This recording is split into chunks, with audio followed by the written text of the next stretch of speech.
Plateau féminin maintenant avec des idées sorties. On pourra voir le travail de Michel Frassetto. Bonsoir. Bonsoir. Artiste peintre, on en parlera dans un instant. On peut voir vos œuvres un petit peu partout. Mais avant, je me tourne vers Sandra Martineau. Bonsoir. Bonsoir Chloé. Vous êtes autrice et vous venez pour le dernier né, le dernier bébé, sur le chemin des papillons, toujours chez XO Éditions. Toujours.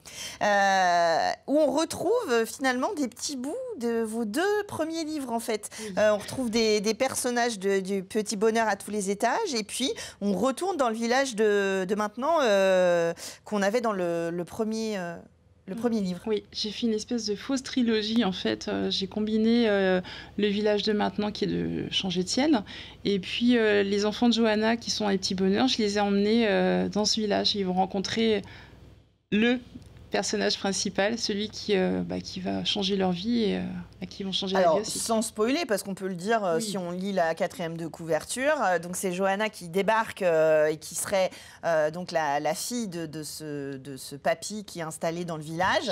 Et elle va lui laisser ses enfants. Et donc il y a évidemment la ville, la campagne, les différences de génération et tout ça donne lieu à des situations plus ou moins cocasses, mais avec beaucoup d'humour et beaucoup de positivisme en fait. Oui, c'est ça, et puis beaucoup de tendresse aussi, parce que j'ai voulu un roman s'étendre justement sur ces personnes qui se rencontrent pour la première fois. Et puis Jacques, qui est un ancien militaire, on pourrait le sentir un peu bourru au début, mais en même temps, il cache aussi pas mal de choses. Il a besoin de se reconstruire, Jacques, et à travers ses petits-enfants, il va trouver un second souffle. Un peu comme... il y a beaucoup de grands-parents comme ça où les petits-enfants ils racontent il était un peu dur, il était un peu bourru, surtout des générations qui peuvent avoir fait la guerre ou juste l'après-guerre avec des situations difficiles ou un peu ardues. C'est le choc aussi des générations et des univers dans lesquels on vit. Et puis la différence de technologie aussi, parce que du coup les enfants ils arrivent avec leur portable et puis Jacques lui face à ça que peut-il faire en fait? La solution est vite trouvée, mais il faut lire le livre pour savoir. Maintenant, petit village de la Sarthe, c'était important pour vous aussi de traiter ce sujet de la campagne et de la ville et de comment finalement ce réseau amical de collectifs dans ce village, finalement ils sont très soudés. Ouais. Et en fait, en même temps, je voulais reprendre aussi les éléments de Changer de ciel, puisque c'est le même village avec les mêmes habitants et Jacques, en fait, lui, il est arrivé dans ce village des années auparavant. Ils ont créé quelque chose ensemble, sauf que lui, pour des raisons qui sont... il était en deuil, il a perdu sa femme. Et Jacques, il a un petit peu le style de loup solitaire qui sort de sa tanière que pour les grands événements, en fait. Et effectivement, je voulais tracer ce côté amical de la chaîne, c'est-à-dire qu'il y en a un qui, dans la problématique, tous les autres sont là pour le soutenir. Bon, là, ils le sont plus ou moins quand il veut vraiment les laisser entrer, parce que, comme je disais tout à l'heure, le personnage est un petit peu bourru, voire même beaucoup. Alors, ce qui est amusant, c'est qu'on voit dans les commentaires de vos livres, il y a un côté feel good, vraiment, ça fait plaisir, c'est facile à lire. Et quand je dis ça, c'est un compliment, c'est que ça donne un peu du baume au cœur. Moi, j'ai toujours l'impression, quand je lis l'histoire, déjà, juste le synopsis, d'être justement comme dans l'idée d'un film où on va se faire plaisir. C'est agréable à lire et c'est un livre qu'on peut se prêter en famille, entre amis.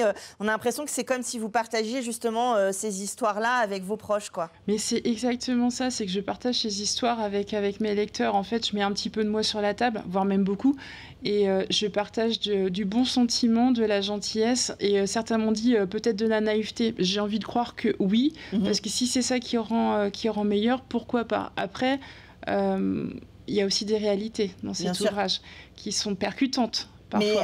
Mais c'est la lecture qui est accessible pour peut-être réfléchir sous un autre angle, en fait. Mais en fait, ces derniers temps, avec les salons, j'ai rencontré des lecteurs et des lectrices qui, justement, étaient dans des situations où il y avait rupture avec la famille. Et je peux vous dire qu'on a échangé quelques larmes parce que les gens se disent « Ah, c'est peut-être ce livre-là qu'on devrait lui faire lire pour qu'elle comprenne ou qu'il comprenne. » Et là, je me dis, effectivement, il y a des problématiques dans toutes les familles. Et moi, si, à travers... quelques lignes, une histoire, des personnages, je peux faire comprendre aux gens qu'il n'y a plus de temps à perdre, que c'est maintenant que tout se joue en fait, et que le temps passé ne se rattrape pas, mais qu'on peut toujours construire quelque chose. allons-y. Et puis appel aux scénaristes, hein, bien sûr que... Ça ferait des très bons films. Tout à fait, on est d'accord, ça ferait des très bons films parce qu'on se les imagine. Ah, mais on pourrait être déçus, des fois c'est comme les grandes sagas, des fois on est un petit peu déçus de l'adaptation, mais vous serez là pour veiller au grain. En tout cas, sur le chemin des papillons, dans toutes les bonnes librairies, et puis vous faites un peu le tour de France en fait, on peut vous voir en dédicace un petit peu partout. Oui, là je commence à faire mon parcours de France, donc je serai à Nice ce week-end, à Limoges dans 15 jours, à Créteil en poche, puisque du coup Gérard Collard a fait un nouveau salon qui est parti sur Créteil, donc Créteil en poche.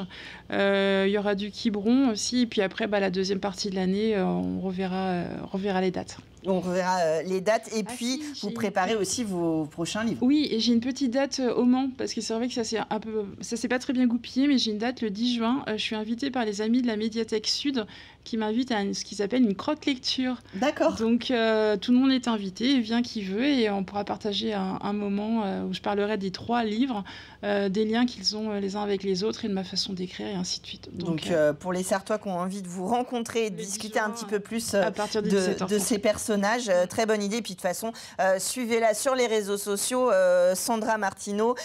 Vous êtes très présente, vous partagez beaucoup aussi sur les avis et sur les échanges. Et ça, c'est ça qui est chouette aussi, c'est ce lien, je pense, avec les lecteurs qui est apprécié. Sur le chemin des papillons pour voir la vie, alors pas en rose, mais en tout cas sous un angle un peu plus positif et peut-être se donner envie de bouger les choses. Michel Gonnet-Frassetto, justement, vous voyez les choses en grand en ce moment? Non, pas forcément, parce que en grand, avec des grands formats, c'est vrai, mais il y en a aussi des petits, et en tout, il y en a 250. Alors, c'est pour dire que c'est très... En grand nombre. En grand nombre. Non, alors, évidemment, je faisais référence à l'œuvre que vous avez remis à l'abbaye royale de l'Épau, qui fait quand même 3 mètres par 2 mètres. Donc, on est déjà sur du grand format. Du grand format. Voilà. Qui ne peut pas non plus s'installer partout. Avec du volume, avec beaucoup d'espace, du recul un peu, évidemment. Recul, voilà. Donc vraiment, je suis ravie. Alors, juste pour faire un tout petit retour en arrière, dire que c'est très important pour moi parce que quand je suis arrivée en Sarthe, je connaissais personne. Et j'ai commencé à exposer, j'ai commencé à être un petit peu invitée pour exposer dans les salons, dans les expos et tout. Et petit à petit, le chemin s'est fait. Et c'est une sorte de reconnaissance aussi par rapport... Bien sûr. Au département de la Sarthe, où maintenant je suis vraiment très heureuse parce que j'ai beaucoup de contacts et toutes les personnes que j'ai connues au départ sont restées parmi mes très proches. Donc c'est une belle reconnaissance. On va vous retrouver aussi dans l'exposition à Mortagne-au-Perche. Oui, alors là c'est la première fois que je le fais. Parce que ça m'a tenté beaucoup, ça s'appelle Paysage, et comme je fais beaucoup de paysages, donc là, c'était l'occasion à jamais. Et nous sommes une vingtaine d'artistes. C'est un beau salon. C'est un salon très, très bien équilibré, bien présenté. Et ça se termine le 1er juin. Donc, il y a encore le temps d'en profiter. Ouais, de dire... et puis, justement, je parlais des grands formats. Le 5 juillet, vous serez à Soucelles. Alors, on fait un petit peu on s'éloigne un petit peu, mais avec des performances de grands formats, justement. Alors, ça, l'année dernière, je l'ai fait pour la première fois, donc 3 mètres sur 2 aussi, et que j'ai traité en vertical. Donc, c'était plus difficile parce qu'il fallait une échelle toujours pour aller tout en haut de l'œuvre. Et cette année, je recommence. Et avec des autres artistes, on est 12 artistes invités. Donc, je vais faire connaissance d'autres artistes et ça sera super bien. C'est ça qui est intéressant aussi dans ce genre de salon. Ça nous permet de pouvoir se rencontrer, de communiquer et de voir du public aussi, parce que c'est public. Donc, de 10h du matin à 18h, on doit réaliser cette œuvre de 3 mètres sur 2 avec le public qui passe, qui repasse. Et moi, je trouve ça sympathique parce qu'ils font des commentaires et à la limite, ils me donnent des conseils aussi sur l'œuvre que je suis en train de commencer. Mais moi, j'aime beaucoup le contact, donc je suis ravie et ça ne me déconcentre pas du tout. Et là aussi, la thématique du paysage n'est pas imposée, mais selon vos œuvres, vous en parliez, vous en faites des très petites, vous en faites des très grandes. Oui. Est-ce que c'est, dans votre tête, c'est un cadrage dans le paysage ou finalement, il peut y avoir un très grand paysage que vous représentez en petit et inversement? Alors, c'est tout à fait varié. Je ne le calcule jamais, ça se fait toujours d'une façon spontanée. Comme on travaille, c'est toujours, c'est ce qu'on disait tout à l'heure, c'est l'aventure. Bon, et du coup, c'est assez improvisé. Et en général, il est très difficile de retravailler un petit format pour le faire en très grand et inversement. L'effet ne sera jamais le même. Le geste ne sera pas le même. Le volume, enfin les reculs, les profondeurs, ça ne pourra pas être pareil. Donc, il vaut mieux éviter.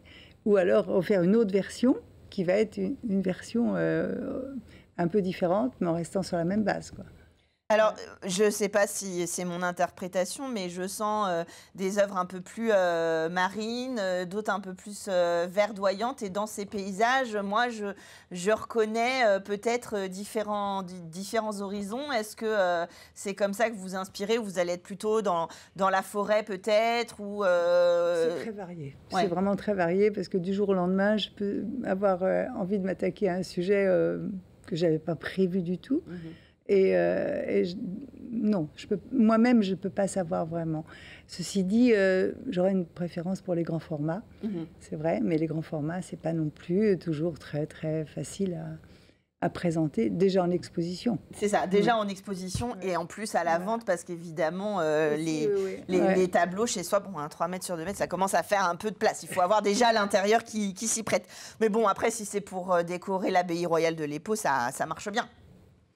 Donc, on vous retrouve à Mortagne-au-Perche et puis on vous retrouve à Soucelles le samedi 5 juin. Et puis, vous retournerez au Salon des Beaux-Arts à Paris en décembre. Vous viendrez nous en reparler. Vous aurez certainement d'autres dates d'ici là. Pareil, on vous suit sur votre site internet et sur vos réseaux sociaux pour suivre l'actualité. Allez à votre rencontre, puisqu'en plus, c'est quelque chose que vous affectionnez. Donc, la communication dans les expositions, ça c'est important pour moi, vraiment. C'est une source aussi d'inspiration et d'échange. Oui, je pense, oui. Vous avez compris, 2 femmes à rencontrer pour aller parler avec elles de leur travail. Merci à toutes les deux d'être venues le partager avec nous sur le plateau. Et puis nous, on va parler du bidule en fête tout de suite dans Culturel.